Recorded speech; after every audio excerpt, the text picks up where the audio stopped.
大家问千万二，大家要和大家做伙来捌一日。咱知影讲，2026年世界野球经典赛正加热噗噗，总统赖清德本身嘛是野球迷。顶礼拜伫咧网络铺文讲无聊嘛，请假去日本替咱台湾选手加油赞声。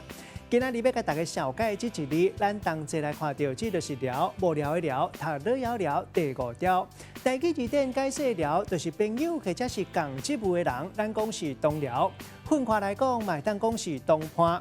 若同齐做事的同事，咱即嘛讲同僚。另外，还有斗相共主管分析情势、提供意见的参谋人员，或者是斗骹手处理事务的人，咱讲是幕僚。带大家做伙来小解这两个词。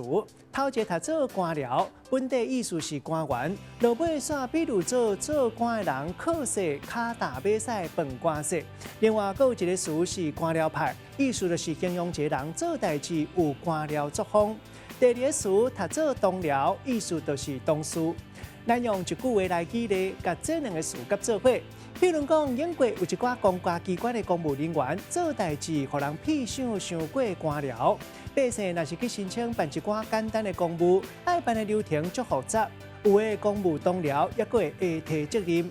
也毋过经过10多年来，愈来愈进步，这款的情形嘛，哪来哪少啊？